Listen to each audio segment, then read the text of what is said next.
Hello, my name is Melissa. I was a 20-year-old college student when I met 26-year-old Steven on a dating app. Despite our age difference, we quickly fell in love. I have always believed that love is not confined by age or appearance, so the fact that Steven was older never bothered me. However, Steven was constantly troubled by our age gap, frequently questioning, "Why are you with me, Melissa? You could find someone your age who might be a better match." But I chose him because I loved him, and to me, age was merely a number. Steven's insecurities were deeply rooted, and he would often insist, "There must be other reasons, Melissa. It's not usual for someone like you to love someone like me. I wish you'd just tell me the real reason." I reassured him time and again that my feelings were sincere.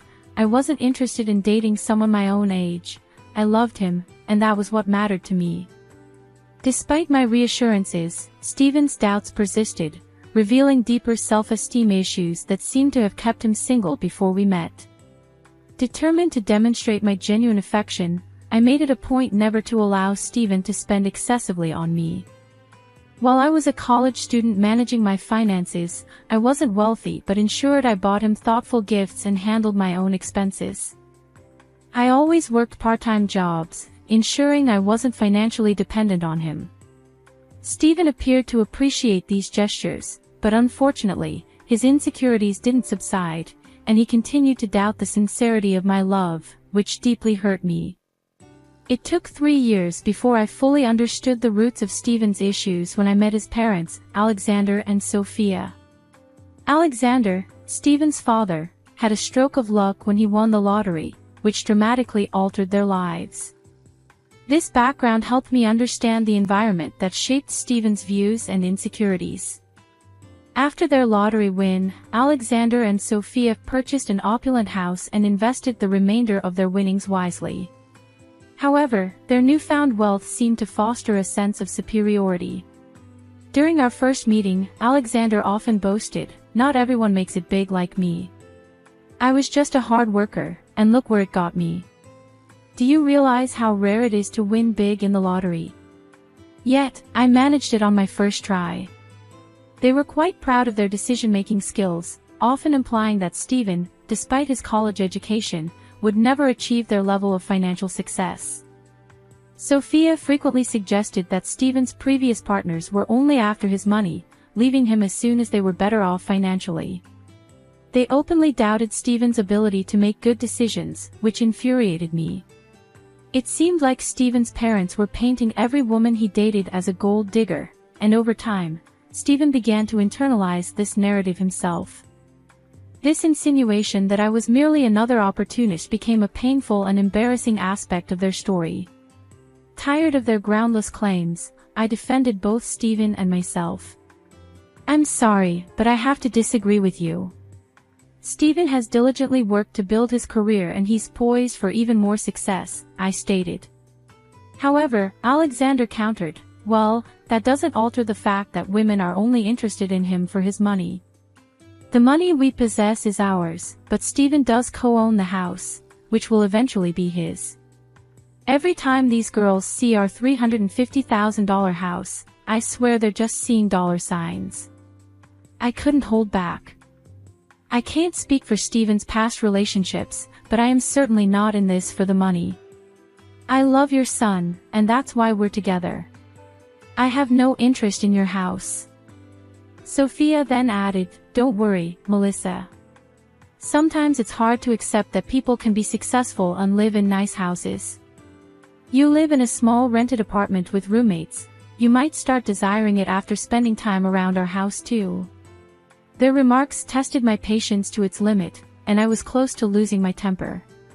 Steven heard everything but chose not to respond or defend himself, instead steering the conversation in a different direction. His indifferent attitude on our way home surprised me. After a particularly tense visit with his parents, I felt it was essential to confront the issue directly with Steven. "Steven, your parents are being unfair and hurtful towards both of us. Why didn't you stand up for me?" Steven sighed, his frustration evident. "What did you expect me to say, Melissa? My past isn't exactly encouraging. I've been used before by people who only saw my parents' wealth, making plans for when they would inherit the house. Even if they were wrong before, that doesn't mean they're wrong about everything. I felt a pang of hurt. Even if those women were after your money, that doesn't mean I am. It hurt that you stayed silent while your family insulted me. Stephen looked conflicted. You know my family is wealthy now, and maybe they have a point. I'm not accusing you of having bad intentions, but I can see why it might look questionable to others. You don't have parents, and because of that, you might seem more reliant on my inheritance. His words were almost too much to bear. What you're suggesting is absurd, Stephen. I've never pressured you to spend on me. Not having an inheritance does not make me a gold digger. Stephen remained stubborn, unwilling to see my perspective. I love you, and that's what matters. Let's not argue about this anymore, he said, dismissing the need for further discussion. While some might have taken comfort in his declaration of love, I couldn't shake the feeling that he still harbored doubts about my intentions. I tried repeatedly to discuss it, even suggesting therapy to help him see things more clearly, but he refused, insisting there was nothing wrong. As time went on, I began distancing myself from his fans. We got engaged right after I graduated from college, and I landed a decent job. This enabled me to start saving for our wedding. We split the wedding costs equally and tied the knot when I was 23. However, the subsequent 4 years of our marriage were tumultuous. Stephen often visited his parents, returning each time more aloof and distressed. I was aware that Alexander and Sophia were continuing to taint his perception of me, still labeling me as a gold digger despite my pleas for him to limit his interactions with them. Nonetheless, Stephen kept visiting them frequently, and their negative opinions started to deeply influence his perspective on our relationship, convincing him that no one could truly appreciate him for who he was. Despite years of my steadfast affection, Stephen's doubts about me never seemed to diminish, and the burden of continually having to justify my loyalty became increasingly burdensome. However, a significant test of our relationship occurred on Stephen's birthday. Opting for a simple celebration, we decided to have a modest cake party at home. Eager to make his day memorable, I surprised him with an expensive watch he had long desired. Stephen was overjoyed with the present, but my heart sank when he suggested we display it to his parents. Reluctantly, I accompanied him. Upon our arrival, Stephen eagerly showed his new watch to his parents. "Mom, Dad, look at this beautiful watch Melissa got me. I've wanted it for so long. Isn't it wonderful?" His excitement was evident. Sophia reacted with mild astonishment. "Oh Stephen, it seems she does care for you after all. We've been quite concerned." However, Alexander quickly retorted, "Don't be naive, old girl. She's a gold digger. She married our son because we own a $350,000 house. Let's not overlook the obvious." Unable to hold back my frustration, I protested, "Excuse me, why do you think I married your son?" "For your house. I've been employed and living in an apartment for years. Moreover, if age was a factor, why would I marry someone older unless it was for true love? I assure you, I didn't marry Stephen for his money or your property. I married him because I love him. Surely, Stephen can attest to that, right?" To my dismay, Stephen remained silent. His reluctance to defend me in front of his critical parents was deeply troubling. I felt increasingly alienated as he avoided eye contact, succumbing to their severe judgments. Pushed to my limit, I confronted him. "Stephen, why are you silent? Your parents constantly label me as a gold digger. How will they ever understand the real me if you don't speak up? Why are you so quiet? Tell them they're wrong." Stephen's hesitation was evident. He muttered, I don't know what to say, Melissa. Maybe my parents aren't entirely wrong. There could be a chance." His words faded, but the implication was clear. This doubt, this inability to stand by me, was more than a mere misunderstanding. It was a profound rift in the foundation of our relationship, casting a shadow over our love and my position in his life. Stephen's birthday celebration, which quickly turned bitter, left me shocked by the accusations directed at me. "Are you serious right now?" "Stephen, you believe I married you for your wealth," his parents interjected, their doubts apparent.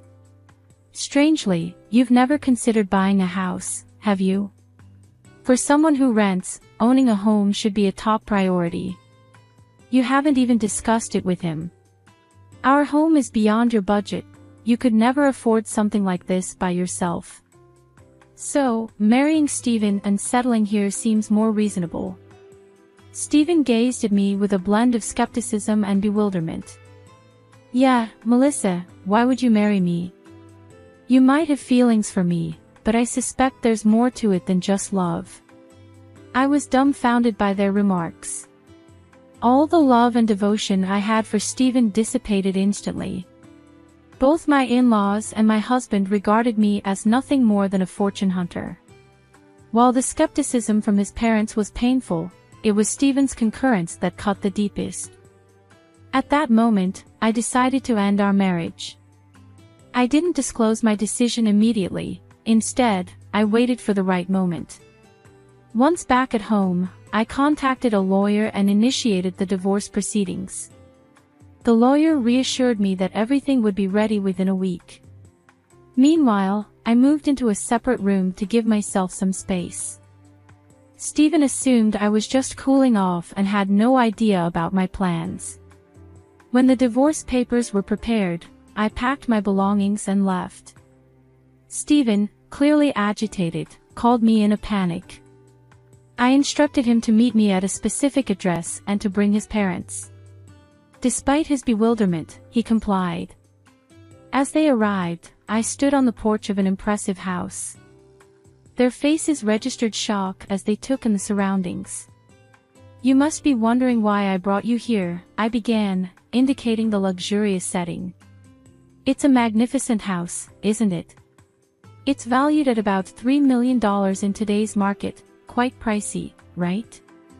My dramatic choice of setting was meant to demonstrate that their accusations and suspicions were baseless. I was not the person they assumed I was, and I needed to clarify that in the most memorable way.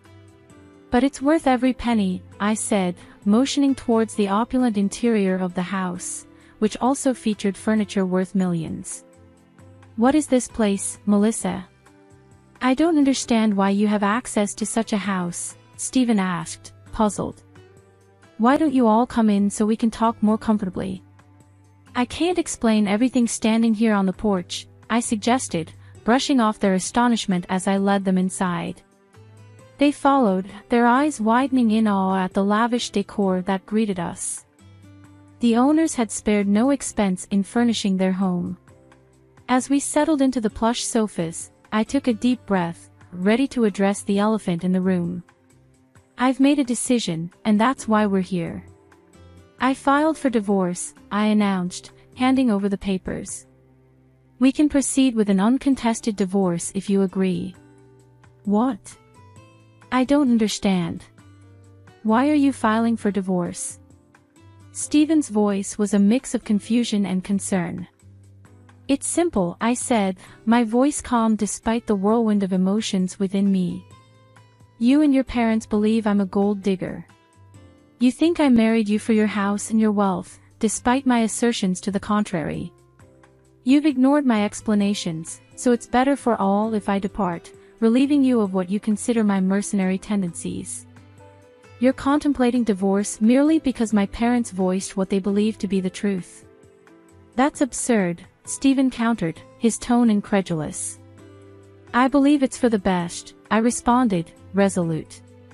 His mother, observing the conversation with an inscrutable face, interjected, "If she's so determined, you should just sign the papers, Stephen. Then at least you can find someone who genuinely loves you. Why did you bring us to this house, Melissa? Do you expect me to purchase this as part of our divorce settlement?" Stephen asked, suspicion evident in his voice.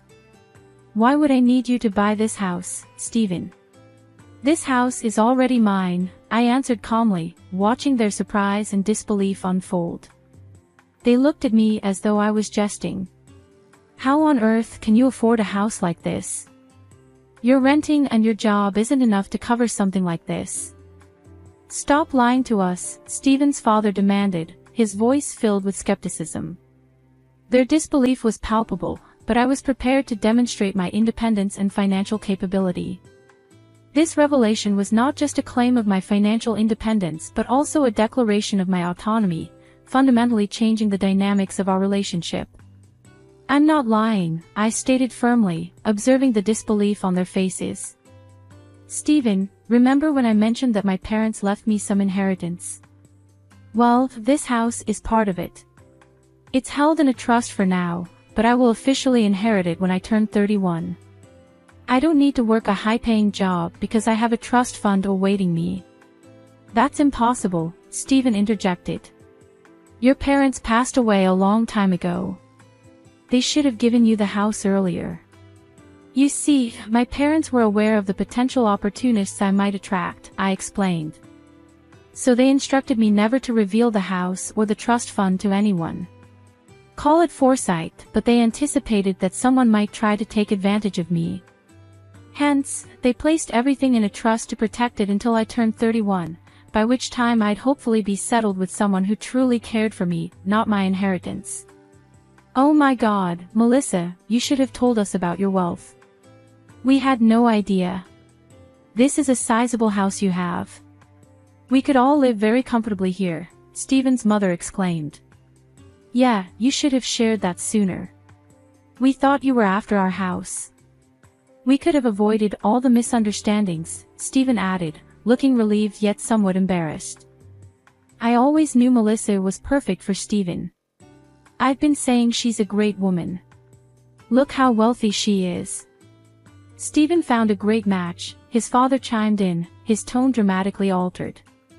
Hearing this, I couldn't help but laugh. Their attitude toward me had shifted so quickly it was dizzying. What was even more bizarre was that they seemed to suddenly forget about the divorce papers. I had them in hand, pulling out the divorce papers. As I signed them, I said, "Here's my signature for an uncontested divorce.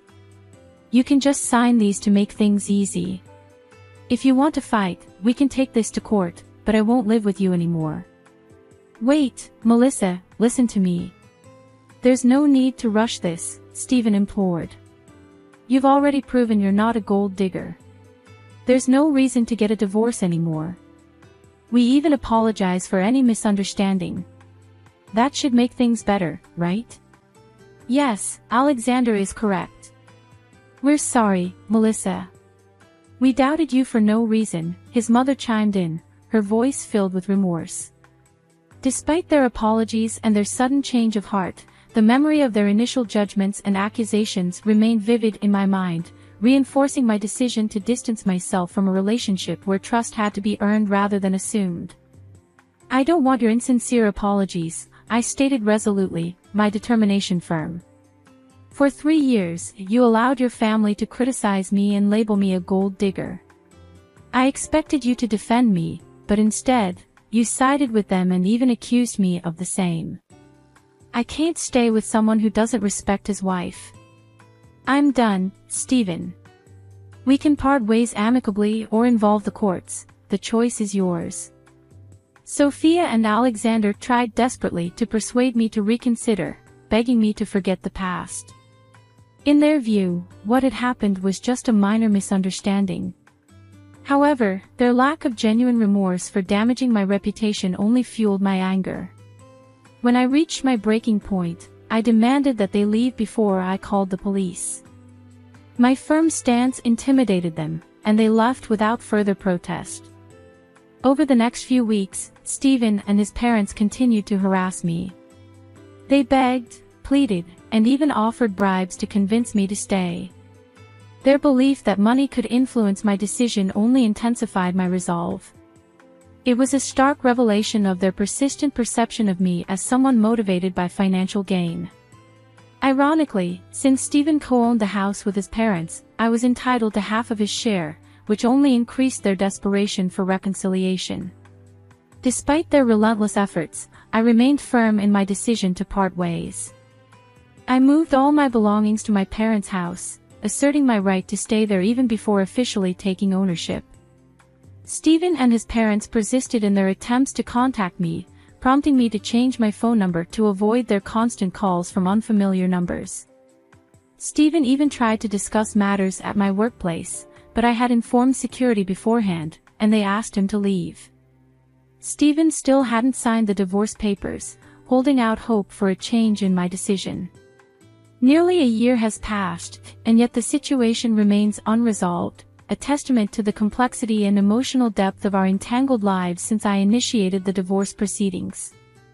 With less than a year remaining until the legal process is concluded, I've managed quite well on my own, living independently. I found both happiness and financial stability, and while I've gone on a few dates. Currently, I'm not interested in anything serious. According to a cousin of Stephen, his family is now concerned about having to pay me my rightful share of the house. The legal costs are accumulating, and their savings are proving inadequate. Stephen is even suggesting selling the house, feeling resentful towards his parents for the turmoil they've caused in his life.